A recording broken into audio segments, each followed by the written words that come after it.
ألا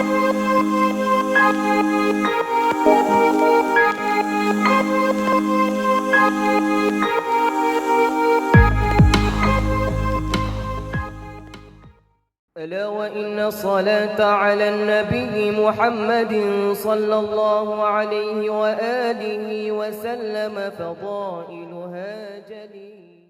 Bismillahirrahmanirrahim. Alhamdulillah Rabbil Alamin. Wassalatu wassalamu ala asyrafil anbiya wal mursalin wa ala alihi wa sahbihi ajma'in. Rabbi shrah li sadri wa yassir li amri wa hlul 'uqdatam min lisani yafqahu qawli. Assalamualaikum warahmatullahi taala wabarakatuh. Yang muliakan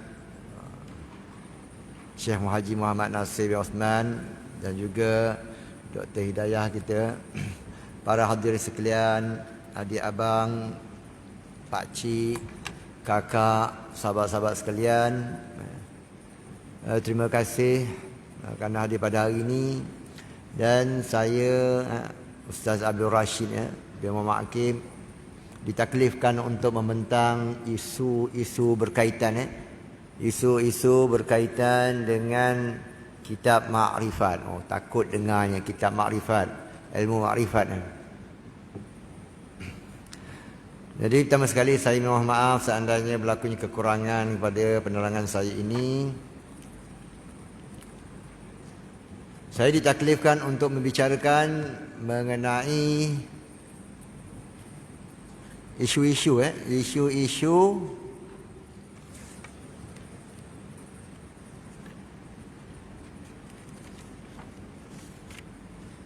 pada muka surat 25. Isu-isu berkenaan kitab Ma'rifat. Sebelum tu saya nak tanya tuan-tuan, jelas tak suara saya? Sebab saya ni kepala ni dia ensel tak apa nak betul sangat. Kadang kiri kanan kan. Minta maaf kalau tak apa nak jelas. Jadi saya sertakan sebagai nota nota yang kebanyakannya saya ambil daripada kitab Ihya Ulumuddin. Bukan kita asing pun bagi diri kita, ni semua kitab Ihya Ulumuddin. Cuma saya tak tuliskan rujukan-rujukan. Juzuk berapa semua saya tak sempat nak tuliskan. Saya sekadar menukilkan sahaja. Cumanya oleh kerana isu mengenai kitab-kitab Ma'rifat ni benda yang agak luas perbincangan dia dan yang agak banyak persoalannya, sedangkan saya ni bukanlah orang yang layak nak bicarakan perkara tersebut. Jadi oleh kerana itulah saya memandangkan saya bukannya orang layak untuk bicarakan perkara tersebut. Namun oleh kerana itu saya mengemukakan jalan saya kemukakan cara saya mendempani perkara-perkara tersebut. Bagaimana saya mengatasi, memahamkan perkara-perkara tersebut. Kerana saya yakin saya pun masih lagi dengan level dengan tuan-tuan juga. Bukanlah saya ni sebagai seorang baba, bukan baba ni berlaku teknikal. Saya bukan baba. Baba ni satu panggilan yang agak tinggi. Ni kalau saya tengok tulisan baba ni terkucil rasa tuan-tuan. Ini bukan baba, saya ni ustaz. Saya ustaz sekolah rendah, bukan baba. Baba ni kata almarhum tuan guru saya, Fakir Zaid, dia kata baba ni kira yang paling tinggi, hebat dia. Saya dengar tu, wah. Ini dia panggil Baba Rashid, saya bukan baba, saya ustaz. Oleh kerana saya ini peringkat yang bawah, jadi saya kemukakan poin ataupun kepahaman dasar kita mengenai isu-isu kitab-kitab Ma'rifat. Dan oleh kerana kita di masyarakat Nusantara ini yang cukup sinonim, cukup terpaut, cukup terikat dengan pemikiran Imam Ghazali, oleh kerana itulah saya tidak memukakan kitab-kitab yang lain. Saya kemukakan pandangan Imam Ghazali. Kerana bagi dapatan saya dapati kebanyakan kitab-kitab yang berkaitan dengan sufi yang bentuk dinamakan sebagai makrifat. Sebenarnya istilah yang lebih tepatnya lagi dinamakan sebagai mukasyafah ataupun dinamakan sebagai asrar. Sebab apa kalau nak sebut makrifat ni, zaman kita kat Malaysia sekarang ni dah bercampur baur. Yang sana mengaku makrifat, ni mengaku makrifat. Jadi sebuah salah lah bila kita mempertahankan mempertahankan ilmuwan, mempertahankan ilmu-ilmu yang merupakan gedung-gedung yang tinggalkan oleh para-para sufi. Apabila kita mempertahankan dengan kita sebutkan ilmu-ilmu makrifat, ada sebahagian golongan-golongan yang menjadi parasit, sebahagian golongan meneguk di air yang keruh. Jadi apa-apa hujahan kita, apa-apa pembentangan kita, apa-apa pertahanan kita dijadikan perisai mereka untuk mereka lindungi diri mereka. Kerana mereka juga mengatakan mereka ahli makrifat. Ini jadi masalah. Oleh kerana itu tuan-tuan, saya kemuka kepada tuan-tuan ini, notah ini saya tak pandai nak terjemah. Saya ambil ringkasan saja. Saya ada masa 40 minit. Saya kemukakan dasarnya sebelum kita membicarakan kitab-kitab yang berkaitan dengan makrifat ataupun ilmu mukasyafah. Dalam kitab Imam Ghazali, Ihya Ulumuddin, Imam Ghazali mengatakan, perenggan atas sekali muka surat 25, ilmu akhirat itu terbagi kepada ilmu muamalah dan juga ilmu mukasyafah. Ilmu akhirat terbagi kepada dua, ilmu muamalah dan juga ilmu mukasyafah. Ilmu muamalah yang berbangsa akhirat iaitulah yang fardu ain, yang melibatkan dalaman kita. Bicarakan tentang larangan melakukan bersifat riya, larangan takabur, larangan begitu juga dengan suruhan sabar, syukur, sebagainya, muraqabah, semuanya adalah ilmu muamalah. Dan keduanya dinamakan sebagai ilmu mukasyafah. Lalu kata Imam Ghazali, wa'ani bi ilmu mukasyafah ma yutlabu minhu kashful ma'lum faqat. Yang dimasukkan dengan ilmu mukasyafah itu, iaitulah ilmu yang dituntutkan pembukaan bagi segala maklumat sahaja, bukan yang melibatkan amalan. Itu namanya mukasyafah. Mukasyafah ini ialah apa dia? Ma'rifatu haqaiqul asya, mengetahui hakikat sesuatu. Itulah dinamakan sebagai mukasyafah. Wa'ani bi ilmu muamalah, yang aku maksudkan dengan ilmu muamalah itu iaitulah perkara yang dituntut ma yutlabu minhu ma'al kashfi al-amalu bi. Perkara yang dituntut daripada ilmu tadi iaitulah pembukaan nyata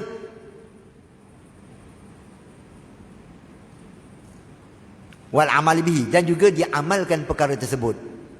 Itu dinamakan sebagai ilmu muamalah. Erti katanya muamalah ini iaitulah yang berkait dengan kasbiah kita, yang melibatkan dengan usaha kita, yang melibatkan dengan perbuatan kita. Lalu kata Imam Ghazali, wal maqsud min hadzal ilmi ilmu muamalah faqat. Jadi kitab Ihya Ulumuddin itu hanyalah ilmu muamalah duna ilmu mukasyafah. Kitab Ihya Ulumuddin itu bukan perbincangan ilmu mukasyafah, hanyalah ilmu muamalah. Cumanya kadang-kadang Imam Ghazali memberikan ramz, memberikan isyarat, memberikan tanda-tanda berkaitan dengan ilmu mukasyafah seandainya berkaitan. Kata Imam Ghazali, dunal mukasyafah allati la rukhsata fi ida'iha al-kutub. Tidak ada kemudahan sukar untuk diletakkan di dalam kitab. Ini penting tuan-tuan. Wa in kanat hiyal ghayatul maqsadil talibin. Sekalipun ilmu mukasyafah, ini perenggan kedua. Sekalipun ilmu mukasyafah itu ialah ghayah. Itulah dia punya objektifnya. Itulah penghujung, itulah lanjutan daripada muamalah bagi mereka-mereka yang menuntut. Begitu juga dialah yang ditomakkan oleh golongan-golongan siddiq. Pada pandangan orang siddiq, wa ilmu muamalah tariqul ilahi, sedangkan ilmu muamalah itu jalan. Nak sampai ilmu mukasyafah, tak ada ilmu muamalah tak akan sampai. Tu dia punya kekunci dia. Walakin la yatakallam anbiya salawatullahi alaihim ma'al khalqi ila fi ilmi tariq al-sya' ilahi. Cumanya para aulia, para anbiya tidak membicarakan perkara ini secara soreh, secara jelas. Wa amma ilmu mukasyafah falam yatakallamu fihi illa bi ramzi wal ima. Adapun ilmu mukasyafah, maka para anbiya tidak membicarakan ilmu mukasyafah ini kecuali dengan ramz, secara dengan isyarat, wal ima sama juga clue sahaja, hing saja, ala sabil tamsil wal ijmal, atas cara tamsilan saja, analogi dan juga secara ringkas saja. Oleh kerana itulah kita dapati Imam Ghazali rahimallahu ta'ala juga mengambil mengambil tamsil, mengambil isyarat daripada Al-Quran dan juga sunnah. Banyak yang dikemukakan oleh Imam Ghazali rahimallahu ta'ala. Oleh kerana itulah Imam Al-Ghazali telah dinyatakan oleh Al-Mufassir Ibn Ashur di dalam kitabnya Tafsir. Tafsir Ibn Ashur tu, dia membicarakan tentang tafsir isyari kepada metod yang dikemukakan oleh Imam Ghazali dan juga dikemukakan oleh Syekh Akbar Ibn Arabi. Lalu dinamakan sebagai isyari yang dilakukan, yang dipelopori oleh Imam Ghazali, iaitulah isyari tamsiliyah. Adapun Syekh Akbar Ibn Arabi dinamakan sebagai isyari dalam bentuk tafaul, bersempena. Alaman minhum bi qusuri afhamil khalqi anil ihtimal.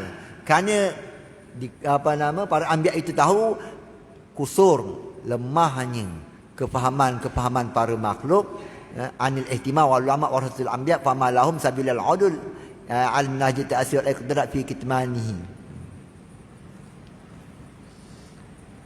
Jadinya apabila makhluk masyarakat, orang awam tidak mampu untuk memikirkan yang lebih perkara-perkara yang agak tinggi, lalu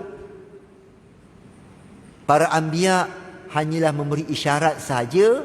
Begitulah juga para aulia, para ulama meneruskan konsep tersebut. Artinya ilmu ini tidak ditunjukkan, tidak disebarkan kepada mereka-mereka yang bukan ahli. Kemudian kata Imam Ghazali lagi, ilmu amal juga terbagi kepada ilmu zahir, iaitu ilmu perbuatan-perbuatan jawarih anggota, dan juga ilmu batin, iaitu ilmu bicarakan tentang hati-hati, amalan hati.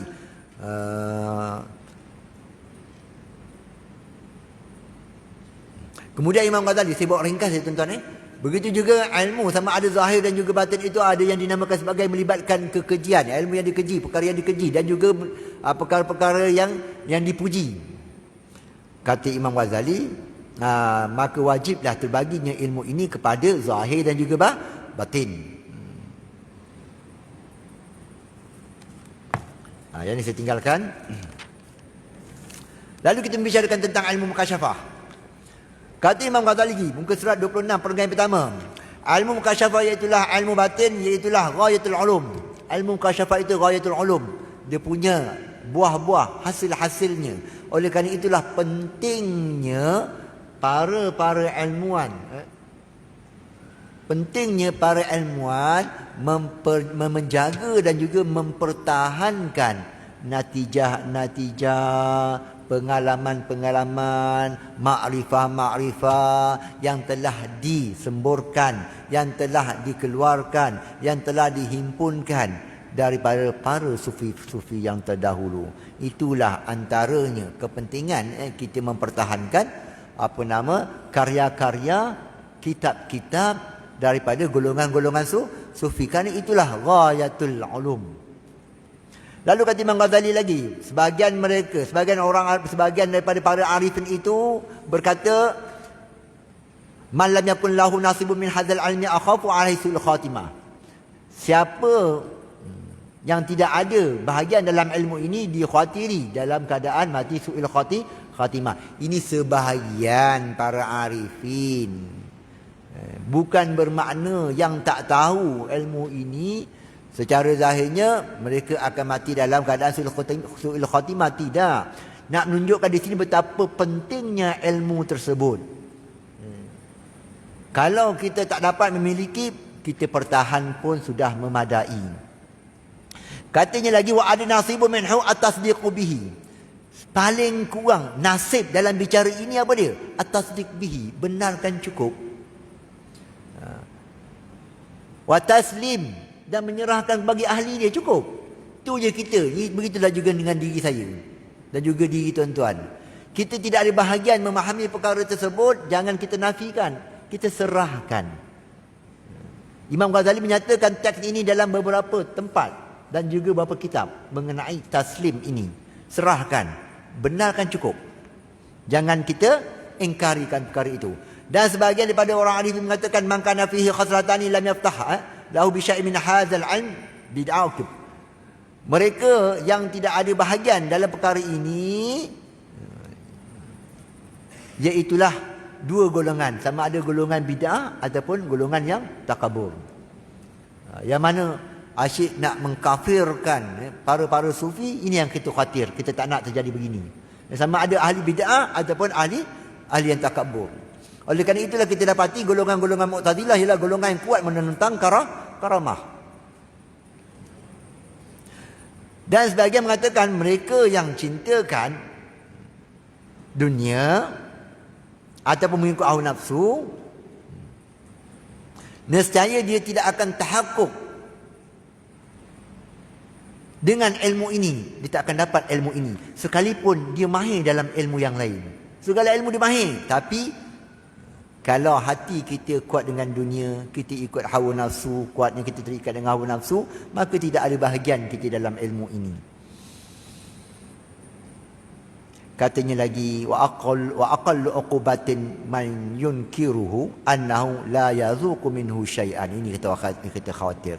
Paling kurang pun akibat mereka yang mengingkari ilmu ini, iaitulah dia tidak akan merasa sesuatu pun daripada ilmu-ilmu tersebut. Kata Imam Ghazali lagi,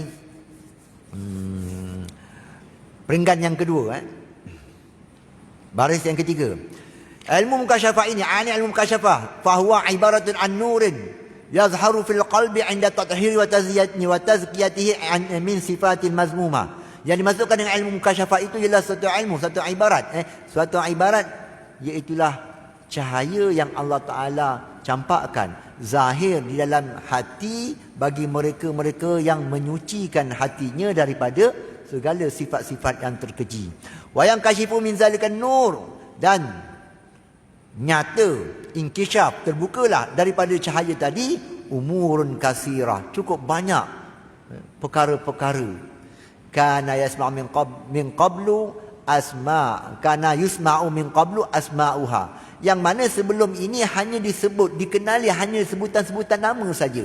Sebelum ini kita tahu apa itu mengesakan pada perbuatan. Kita tahu semua perbuatan itu adalah yang memberi kesannya ialah Allah Subhanahu Wa Taala. Tahu, faham, ngakal, faham. Tapi bukannya sebenar-benar faham. Kata Imam Ghazali, fayatawahamu laha ma'ani mujmalah. Maka mereka mewahamkan ia ada makna secara jumlah, secara umum, secara ringkas, tidak berapa jelas lagi. Contoh macam mana perbuatan tauhid bil af'al tadi. Oleh kerana itu kita dapati mengenai mengesakan pada perbuatan itu berlaku khilaf antara ahli millah, ahli millatul Islam. Dalam agama Islam, kelompok-kelompok dalam agama Islam itu membicarakan tentang khuluqul af'al ibad. Perbuatan manusia itu diciptakan oleh Allah Ta'ala, berlakunya pertikaian yang amat hebat. Yang mana ahli sunnah wal jamaah, kita berdasarkan akliyah kita, berdasarkan nas syarak, kita dapati bahawasanya perbuatan hamba itu adalah makhluk. Ya, kita faham. Tapi bila kita terlampau masuk lagi dalam, maka tak apa jelas ke? Dah tak apa jelas.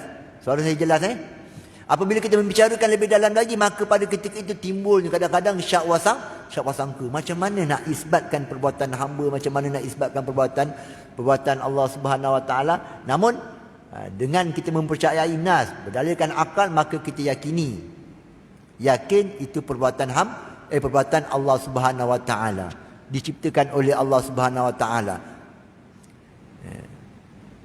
Kepahaman itu secara mubaham saja. Berdasarkan akal kita letakkan itu natijahnya. Namun kepahaman sebenar tidak. Fayatadihu izaka, maka ketika terbukanya nur, makrifah, mukasyafah itu, terbukalah maklumat-maklumat yang sebelum ini waham ataupun sebelum ini tidak apa jelas. Sebelum ini tidaklah sampai peringkat hakul yakin. Selama ini tidaklah peringkat ainul yakin. Inilah ilmu yakin sahaja. Maka hasillah makrifah hakikah. Contoh, bizatillahi subhanahu wa ta'ala. Sebelum ini hanya tahu saja mengenai Allah Ta'ala itu sama, basar, ya, faham. Tapi sama Allah Ta'ala, pendengar Allah Ta'ala, melihat Allah Ta'ala tak sama dengan makhluk. Tak faham jugalah maknanya di situ. Kan? Cuma kita faham dalam sudut istilah, sudut ilmu yakinnya ia jelas. Tapi bila terbukanya makrifat ini, terbuka mukasyafah ini, maka jelaslah apa yang kita pegang pada fardu ain dahulu.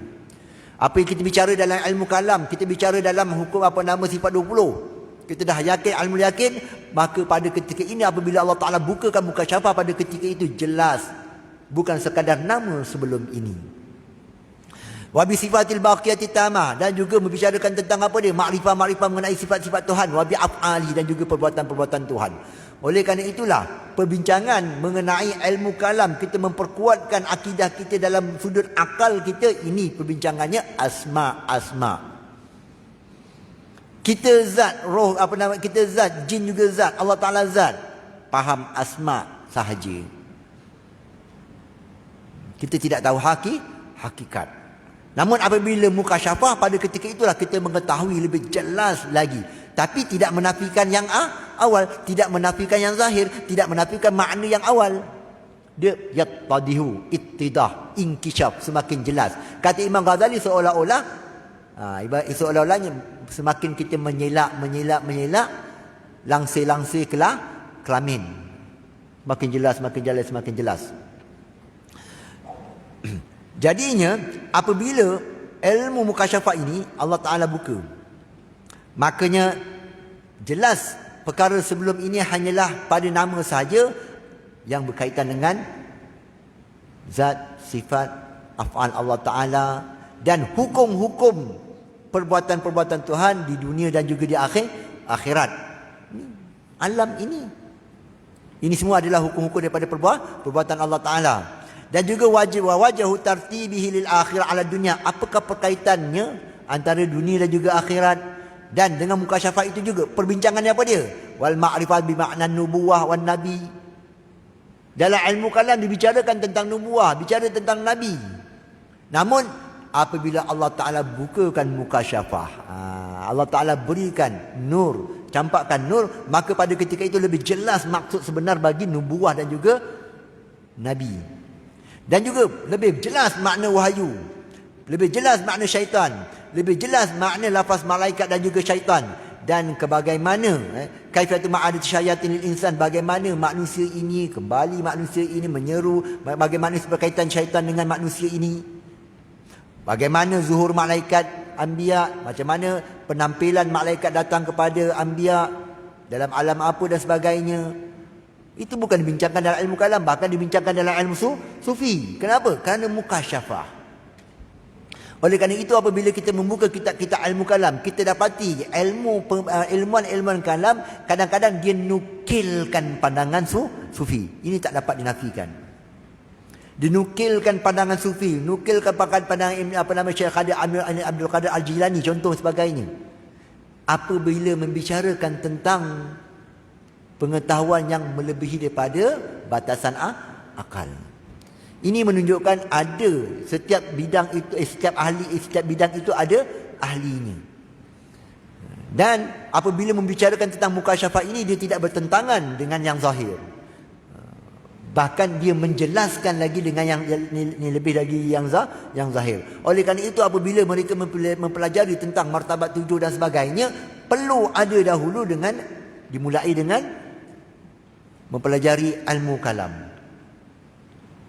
Kena mahir dulu dalam sifat 20. Oleh kerana itu, kitab Syarah Usul Tahqiq, apabila dia menyentuh tentang ilmu martabat 7, kitab martabat 7, beliau mengatakan asasnya ialah memahami wajib, mustahil, harus, dan begitu juga mengenai memahamkan tentang ta'alluq bagi sifat ma'ani.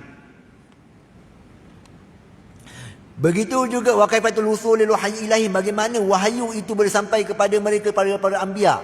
Macam manakah dia punya huraian dia? Begitu juga mengetahui tentang malakutis samawati wal ard. Begitu juga mengenai membicarakan tentang hati. Ini biasalah kita dengar. Dan bagaimana berlakunya pertembungan antara junudul malaikah dan juga syayatin fi. Bagaimana malaikat dan juga syaitan saling bertembung pada diri kita. Kata Imam Ghazali rahimallahu taala, kita bukan sendirian apabila kita salih kepada Allah Subhanahu wa taala, bahkan kita ini kiri dan kanan kita adanya syaitan, adanya malaikat. Seandainya kita cenderung kepada kebaikan, maka pada ketika itulah malaikat-malaikat menjadi tentera-tentera kita, membantu kita. Apabila kita cenderung kepada keburukan, maka pada ketika itulah dorongan-dorongan tentera-tentera syaitan membisik-bisik pada diri kita. Kemudian wa ma'rifatul akhiratul jannah. Begitu juga dalam ilmu kasyafah ini, kata tuan-tuan. Sebab apa saya kemukakan poin Imam Ghazali? Inilah sebenarnya dasar apabila membicarakan tentang kitab-kitab mukasyafah, kitab-kitab ma'rifah yang lain, kitab-kitab hakikat yang lain. Inilah kekuncinya. Kekuncinya macam mana? Iaitulah Allah Ta'ala bila bukakan mukasyafah, inilah perkara-perkara yang berkaitan dalam mukasyafah tersebut. Bicarakan tentang malaikat, bagaimana berkaitan dengan Nabi, bagaimana tentang jin, bagaimana tentang syaitan. Ini teks Imam Ghazali. Dan juga wa ma'rifatul farqil bainal lammatil mulk dan juga syaitan. Dan juga mengetahui tentang akhirat, syurga, neraka dan juga azab kubur, sirat, mizan, hisab. Ini tuan-tuan, dalam perbincangan ilmu kalam, perbincangan dalam ilmu tauhid, dah bincangkan tentang keyakinan kita berdasarkan akliyah dan juga nakliyah, mengisbatkan perkara tersebut. Namun apabila membicarakan tentang kesufian, kita melihat kepada waridat, kita melihat kepada mukasyafah, golongan-golongan aulia, golongan-golongan sufi yang Allah Ta'ala campakkan makrifah kepada mereka, yang mana mereka membicarakan tentang syurga. Itu yang rasa macam, wah, pening kepala kita. Yang membicarakan tentang akhirat, yang membicarakan tentang neraka, membicarakan tentang azab kubur, membicarakan tentang sirat, membicarakan tentang hisab. Ini mukasyafah-mukasyafah yang mereka perolehi. Antara, bukan ini saja tuan-tuan. Ini antara yang dikemukakan oleh Imam Ghazali. Dan juga kata Imam Ghazali juga, dan memahamkan juga liqa'illahi azza wa jalla, macam mana pertemuan dengan Allah Subhanahu wa taala. Sedangkan dalam perbincangan ilmu kalam tak, laisa kamitsli syai', Tuhan tak bertempat, Tuhan tidak berarah. Itu perbincangan dalam ilmu kalam. Setakat itu saja. Namun mukasyafah dia ada pula huraiannya dalam bentuk analogi, dalam bentuk tamsilan, dalam bentuk takribul fahmi. Tak faham je, dia nak faham macam mana, kita tak masuk lagi. Habis tu nak tahu kenapa? Inilah batu asas, inilah ataupun panduan.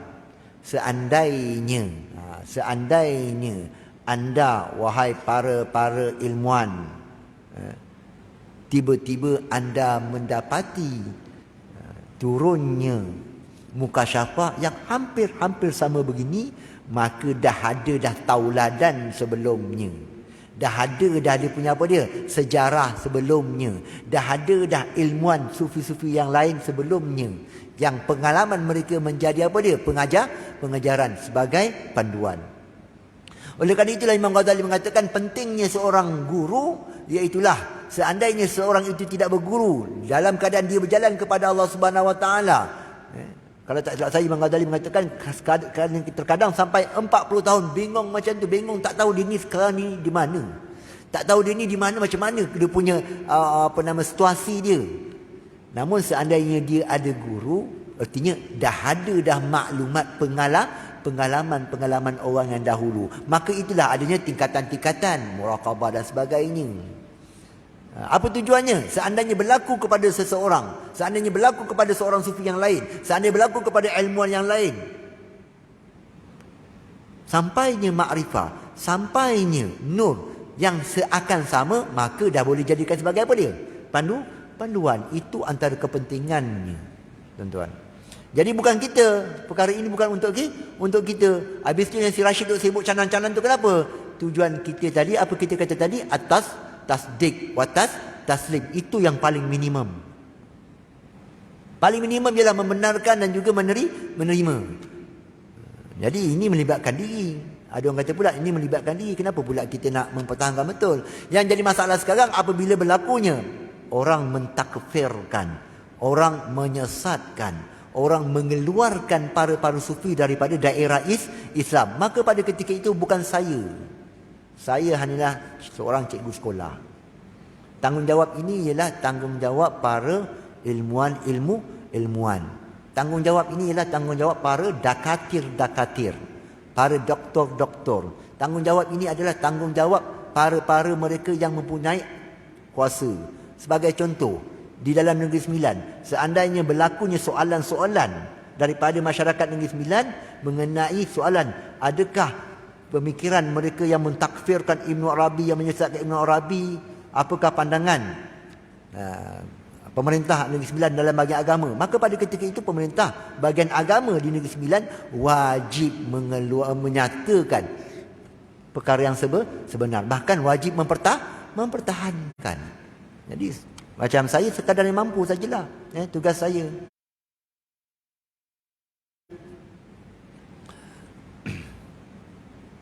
Jadi kita baca ni banyak lagi tuan-tuan. Mengenai apa dia? Antara yang dataran ataupun ruang lingkup perbincangan yang ada dalam mukasyafah tersebut. Kemudian apa lagi? Macam mana wa nazru ila wajhil karim, macam mana melihat Allah Subhanahu wa taala, dan juga makna hampir daripada Allah Taala dan turunnya berserta di sisinya, dan makna mendapati saadah, kejayaan ataupun yang saadah ni macam orang mukmin ni orang yang saadah, orang yang berjaya, orang yang berbahagia terlepas daripada neraka.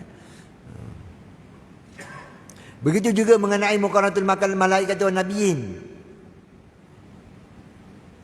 Begitu juga membicarakan tentang darajat-darajat ahli syurga dan bagaimana sebagian mereka melihat kepada mereka yang lain. Saya tinggalkan lagi itu. Terus lihat pada muka surat yang ke-27. Ni tuan-tuan, dia saya tengok ni tak ada tanda dia jadi jenis memang tak perasan setakat mana kawasan dia. Sebab saya nak ringkaskan ni.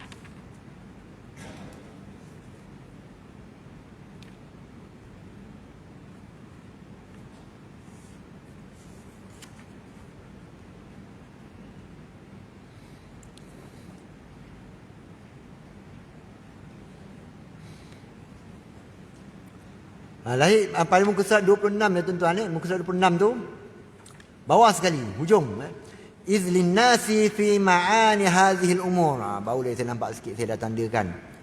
Yang ni kosong.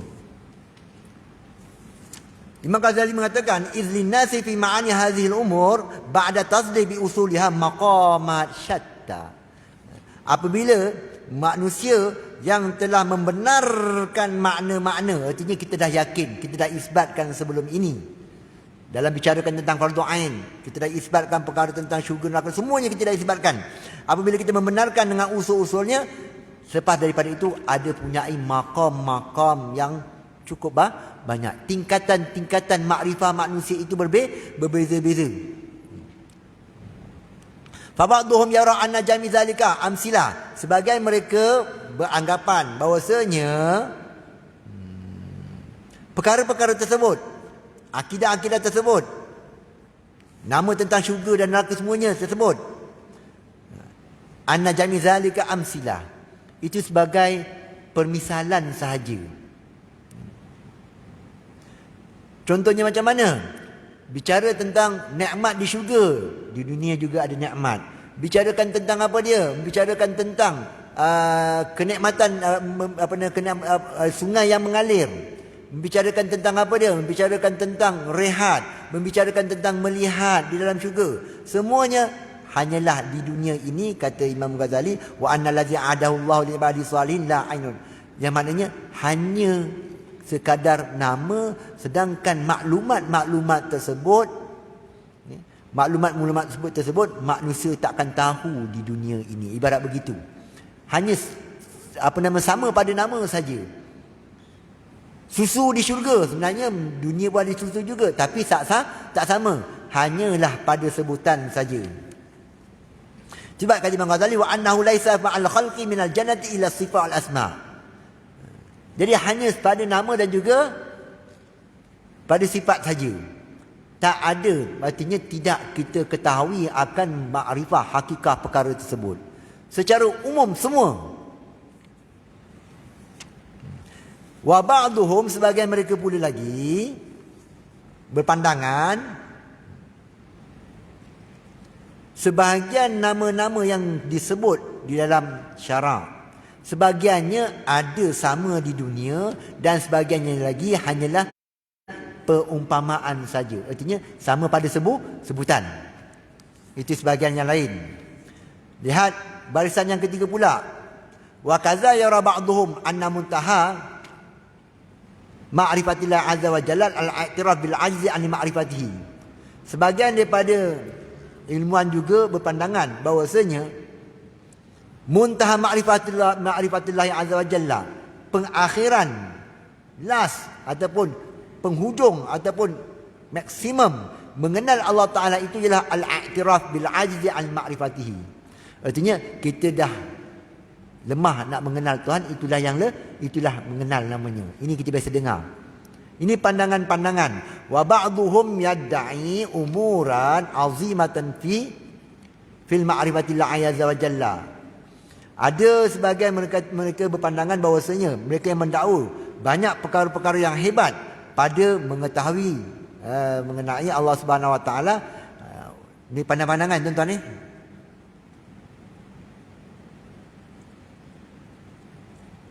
Wa ba'dhum, sebagian mereka pula mengatakan bahawasanya had makrifat Allah Ta'ala itu ialah apa yang diiktikadkan oleh segala orang-orang awam. Berartinya sebagian mereka mengatakan bahawasanya mak kenal Tuhan itu sama level semua orang. Orang awam ke ataupun bukan awam ke, itulah makrifah kita kenal terhadap Allah Subhanahu wa taala di dunia ini. Iaitulah wahwa annahu mawjudun alimun qadirun sami'un basirun mutakallimun. Allah Ta'ala mengetahui, Allah Ta'ala mendengar, Allah Ta'ala melihat, sebagaimana orang awam tahu, Allah Ta'ala melihat, orang alim juga tahu, Allah Ta'ala melihat. Jadi kefahaman orang awam dengan kefahaman orang alim itu lebih kurang sama saja. Ini pandangan-pandangan ilmuwan-ilmuwan yang dikemukakan oleh Imam Ghazali. Lalu kata Imam Ghazali, fana'ni bi'al mukasyafa ay yartafi al-ghata khita hatta tattadihu laul jaliyatul haqqi fi hadhil umur ittidahan yajri majral ayan alladhi la yushakku fihi. Kata Imam Ghazali, yang kami maksudkan dengan ilmu mukasyafa itu bahawasanya terangkatlah tutupan sehingga jelaslah jalilatul haqqi fi hadhil umur, sejelas-jelas kebenaran dalam masalah ini. Yang membicarakan tentang apa? Membicarakan tentang yang tadi bicarakan tadilah, tentang syurga, neraka, alam kubur, semuanya tadi. Yaji majra'yan, seolah-olah tegangnya sebagaimana kita melihat dengan mata kepala.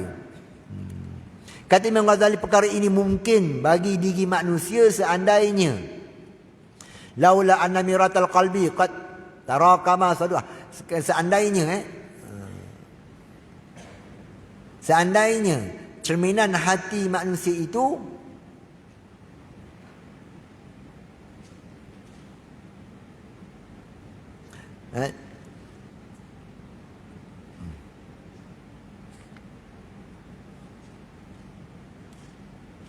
kata Imam Ghazali, perkara ini harus bagi seorang manusia seandainya hati-hati manusia itu tidak terhimpun dengan keladak-keladak, tidak terhimpun dengan kotoran-kotoran dunia. Jadi ilmu mukasyafah ini hanyalah diperolehi dengan membersihkan hati kita. Kata Imam Ghazali juga pada peringkat berikutnya, wa innama, dia campur ni tuan. Peringkat bawah tu, peringkat kedua. Pada baris pertama tu, wa innama na'ni bi ilmi tariqatil akhirah al-ilmu bi kaifiyati tasqil hadhihi. Kata Imam Ghazali, yang dimaksudkan dengan ilmu jalan untuk menuju ke akhirat itu ialah bagaimana nak tasqil, nak menyental, nak membersihkan cermin hati kita ini daripada anhadil khaba'is, daripada segala kekotoran-kotoran yang merupakan hijab kita terhadap Allah Subhanahu Wa Taala, dan terhijab dengan sebab kekotoran kita mengetahuikan akan sifat-sifat Tuhan dan juga perbuatan-perbuatan Tuhan. Kata Imam Ghazali, tengok baris yang ketiga, perenggan yang kedua, wa innama tasfiyatuha wa tathiruha bil kaffi an syahwa al ikhtilaf bil anbiya.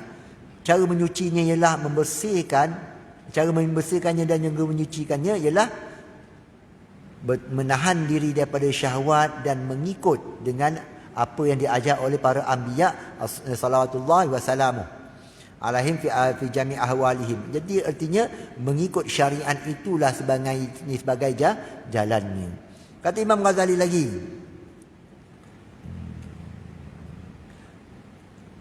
bawa sikit lagi, wala sabila ilahi illa bi riyadah. Tak akan sampai perkara tersebut dengan mudah, bahkan dengan riyadah saja. Dan juga kata Imam Ghazali juga, wabil ilmi wat ta'lim. Begitu juga nak dapatkan ilmu itu dengan cara riyadah. Kata sebahagian ilmuwan, yang dimaksudkan Imam Ghazali di sini ialah berserta dengan guru yang mursyid. Kata Imam Ghazali, wahazi, ini poin dia. Kata Imam Ghazali, wahazil ulum, ini ilmu ini tidak tertulis di dalam kitab-kitab, tidak dibicarakan dengan kitab tadi bagi mereka yang Allah Ta'ala kurniakan suatu padanya kecuali dengan ahlinya. Jadi hanya ahli saja yang sesuai untuk berbicara pada begini. Kalau ada kitab untuk ahli sahaja, perbincangan untuk ahli saja. Habis itu yang kita bicara sekarang ni macam mana? Kita sebenarnya untuk pendedahan bagi peringkat kita, peringkat awam saja, agar kita tidak mudah menuduh, agar tidak kita mudah menghukumkan kepada para sufi-sufi yang terdahulu. Juga ala sabilil muzakara wa bitariqil asrar. Selain daripada itu juga mendapat maklumat ini dengan cara perbincangan sesama ahli-ahli mereka, dan juga bitariqil asrar ni saya tak tahu macam mana dimaksudnya. Jadi Imam Ghazali bawakan berdasarkan Nabi sallallahu alaihi wasallam sabda, inna minal ilmi ka hayatil maknun la ya'lamu illa ahli ma'rifah billah fa idza nataqu bihi lam yajhal illa ahli ikhtira billah. Ini Imam Ghazali bicarakan tentang hanya orang-orang yang ahli saja dia dapat menyesuaikan dengan perkara tersebut. Jadi tuan-tuan, saya ada masa 5 minit saja lagi. Saya ambil ringkasan-ringkasan saja tuan-tuan.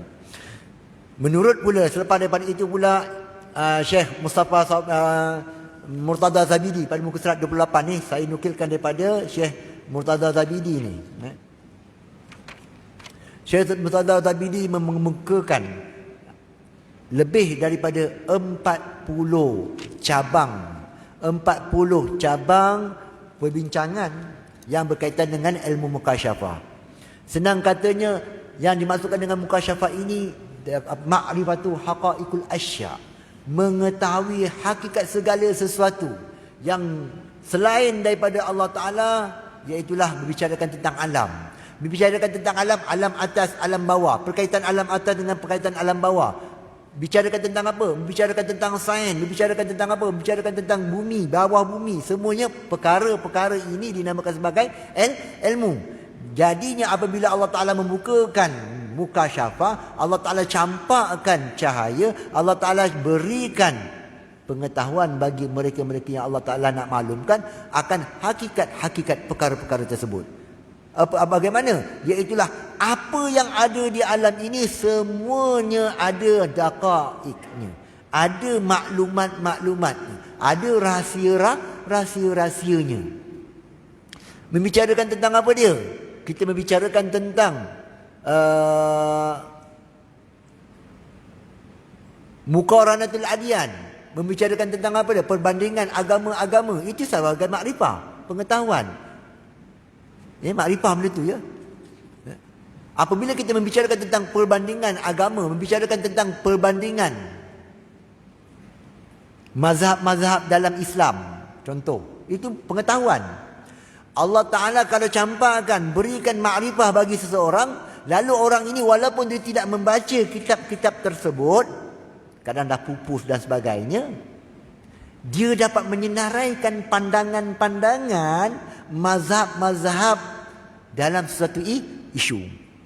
Sebagaimana yang saya jumpa dalam dalam kitab Futuhat Makkiyah. Syekh Al-Akbar Ibn Arabi ketika membicarakan, kalau tidak silap saya, dia membicarakan tentang bab sifat, tak silap saya.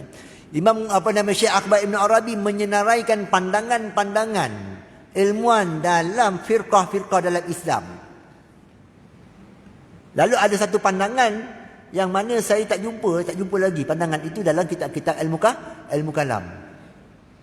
Lepas itu saya terbaca kenyataan Ibn Arabi di situ. Allah Ta'ala apabila dia memaklumkan kepada orang yang dia nak maklumkan, para sufi, para wali, mengenai firqah-firqah yang terdahulu, lalu kami, golongan tersebut, ahli sufi tersebut, dia dapat senaraikan siapa.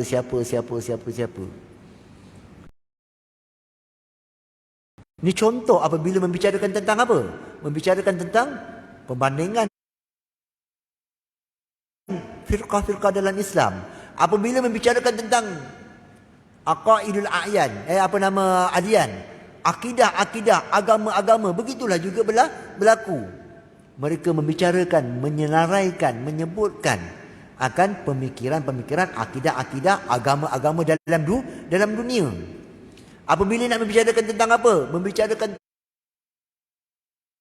tentang makulatil asyar, membicarakan tentang apa? Fizik. Itu ilmu. Allah Ta'ala nak campakkan kepada mereka, kepada golongan sufi ini boleh membicarakan perkara-perkara tersebut.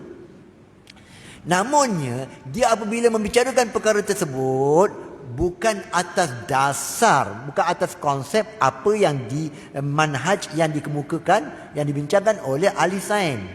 Bukannya manhaj yang dikemukakan oleh ahli fiqh.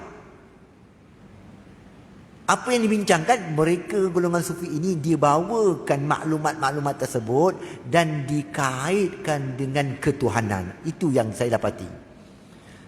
Oleh kerana itulah, apabila membicarakan tentang mazhab dalam fiqh, Syekhul Akbar Ibn Arabi dia kemukakan pandangan, mazhab ini, Imam Syafi'i begini.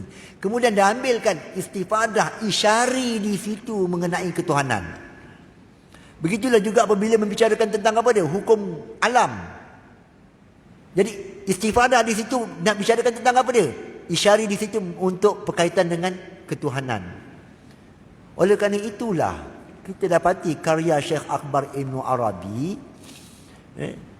dia menyentuh pelbagai ilmu. Sebab saya kemukakan kenyataan Imam Ghazali di sini. Artinya mukasyafah yang Allah Ta'ala beri itu ialah membicarakan segala ilmu. Golongan-golongan falasifah membicarakan tentang huruf-huruf. Ilmu tak? Ya, ilmu. Lalu oleh kerana itulah golongan sufi juga ada membicarakan tentang huruf dan dapatan mereka rahsia-rahsia yang ada pada huruf. Apabila kita dah tahu dasar yang tadi itu mengenai mukasyafah tadi, maka kita faham, oh ini bukannya golongan sufi mengambil daripada aliran-aliran Syiah Ismailiyah. Bukan begitu. Membicarakan tentang rahsia huruf bukan khususiah bagi Syiah Ismailiyah. Sebagaimana wahdatul wujud bukan khususiah bicara ahli sunnah wal jamaah. Bukan. Sebagaimana golongan-golongan Nasrani meyakini ada Tuhan, keyakinan ada Tuhan itu bukan khususiah bagi golongan Nasrani. Kena faham di situ. Sebagaimana Mu'tazilah meyakini Tuhan itu ada, itu bukan khususiah bagi daripada Mu'tazilah, bahkan juga ada dalam ahli sunnah. Begitulah juga ilmu-ilmu yang dibicarakan oleh para sufi, yang mana kalau kita lihat macam ada pada kelompok-kelompok yang tertentu, tidak. Oleh kerana itulah Syekhul Akbar Ibn Arabi dalam kitab Futuhat Makkiyahnya, dia mengatakan seandainya kamu menuduh aku mengambil daripada golongan-golongan falasifah, sama ada kamu berdusta. Berdusta macam mana? Kamu tak lihat aku ambil, kamu tak lihat aku cedok, kamu tidak lihat aku salin. Karya Syekh Akbar Ibn Arabi cukup luas. Jadi kamu telah menipu di situ. Kalau ada orang kata ini sama dengan pandangan-pandangan yang sebelum ni, macam mana? Ini biasa dia keluar konsep tasyabuh. Dia kata apa yang kamu baca dalam ilmu, dalam karya Ibn Arabi, ada daripada karya yang sebelumnya. Kata Imam Ghazali rahimahullah ta'ala dalam kitab Al-Munqidh minad Dhalal, tapak kalau terpijak sama bukan bererti laluan yang sama. Kata Imam Ghazali. Bahkan Imam Ghazali juga menyatakan bahawasanya emas kalau berada di dalam lumpur, emas tak akan menjadi lumpur. Itu kekuncinya. Yang pentingnya saraf dia. Orang yang mengutipnya macam mana, kata Imam Ghazali. Orang yang sebagai ahli emas, kamu campurkanlah ini biji emas dengan tulen dan juga palsu. Kata Imam Ghazali, kalau dia ahli emas, dia dapat membezakan antara emas yang tulen dan juga yang palsu. Itu pentingnya orang ilmuwan yang mencari. Itu yang pentingnya, kata Imam Ghazali. Apabila yang berlakunya, kes yang banyak berlakunya, kata Imam Ghazali, apabila mangkuk ataupun tempat bekam yang masih bekam, apabila dimasukkan jus di dalam bekam tersebut, hakikat sebenarnya macam mana? Jus tadi tidak akan berubah menjadi darah. Jadi darah tak? Tak akan jadi darah. Namun kita ni terikat dengan suasana, terikat dengan pengalaman, kita lihat tak akan minumnya. Bekas kata Imam Ghazali, kita tak akan minum. Kenapa? Pemikiran kita tadi terikat dengan situasi, tak akan minum ni darah. Sedangkan jus tadi tetap jus. Ini apa yang berlaku, kata Imam Ghazali, yang kata data ataupun manhaj yang dikemukakan oleh Imam Ghazali. Oleh kerana itu kadang-kadang sama apa yang berlaku pada sufi, pandangan sufi sama dengan falasifah sebagiannya. Kita dapati Imam Ghazali mengatakan golongan-golongan falasifah ini, ambil pada asal, golongan falasifah ini apabila membicarakan tentang akhlak, membicarakan tentang perkara-perkara ini, sebenarnya mereka mengambil daripada sufi-sufi yang terdahulu, zaman kenabian-kenabian yang lama. Ataupun golongan-golongan falasifah ini mengambil daripada apa dia? Daripada perkhabaran-perkhabaran ulama-ulama anbiya yang dahulu. Lalu golongan-golongan falasifah ini mengambil pandangan-pandangan itu, menjadikan dalam karyanya. Artinya macam mana? Asalnya benar. Oleh kerana itu kalau nampak macam sama, sebenarnya tidak sama. Tidak sama macam mana? Perolehannya tidak sama, walaupun datanya hampir sama. Jadi tuan-tuan, dalam muka surat 28 ini tuan-tuan, kalau tuan-tuan baca, lebih kurang daripada 40 kategori-kategori perbincangan yang dikemukakan oleh Syekh Murtada Zabidi dalam kitab Ithaf Sadatul Muttaqin. Sikit, 1 minit.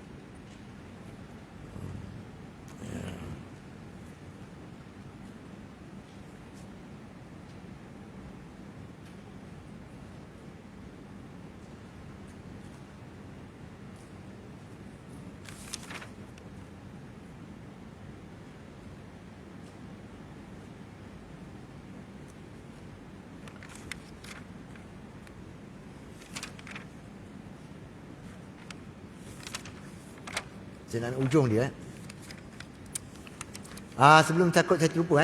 Yang last ni tuan-tuan saya pangkahkan Ini menunjukkan ini bukan kitab kita ni. Ini merupakan karangan-karangan da'i Syiah Ismailiyah. Ada 4 kitab saya kemukakan.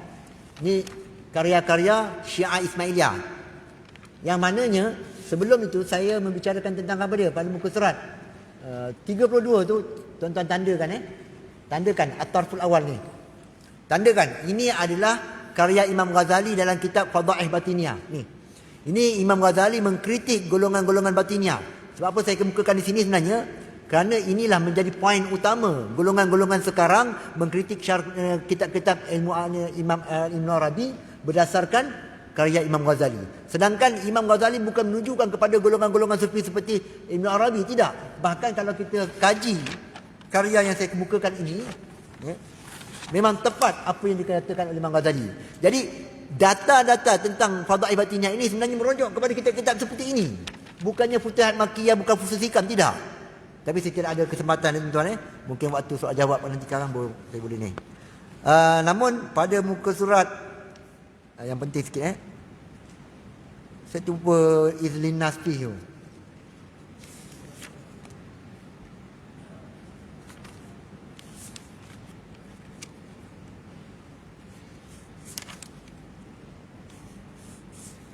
Tuan-tuan, bab nujum, bab apa semua ada cerita sini tuan-tuan. Pada muka surat 29 Pada muka surat 29 perenggan yang pertama ada kurungan Izlin Nasi fihi tu. Itu sampai situ saja. Sampai situ saja Ittihaf Salatul Mutakin. Yang penting di situ dia kata di sini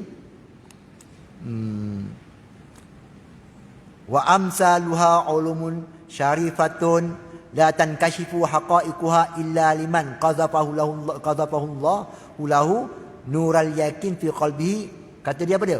Wa kullu hazihi ulum dakhilatun, itu poin dia. Wa kullu hazil ulum, lebih daripada 40 perbincangan-perbincangan ilmu tadi, semua ini dakhilatan fi qismi ilmil mukasyafa. Ini termasuk dalam perbincangan ilmu mukasyafa. Jadi karya-karya Syekh Akbar Ibn Arabi sebenarnya banyak masuk dalam sini kategori dia. Jadi kita bukan tak ada dasar, kita ada dasar daripada ilmu-ilmu terdahulu berkaitan Imam Ghazali dan juga apa dia? Syekh Akbar Ibn Arabi. Jadi segala yang benar itu datang daripada Allah Ta'ala, segala kekurangan itu datang daripada diri sendiri. Saya akhir bila taufiq hidayah. Assalamualaikum warahmatullahi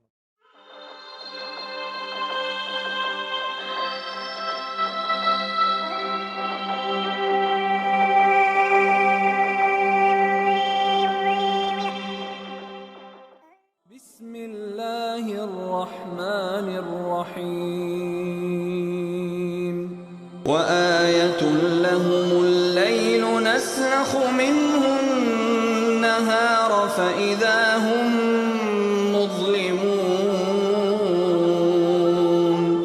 والشمس تجري لمستقر لها ذلك تقدير العزيز العليم والقمر قدرناه منازل حتى عاد كالعرجون القديم لا الشمس ينبغي لها أن تدرك القمر ولا الليل سابق النهار وكل في فلك يسبحون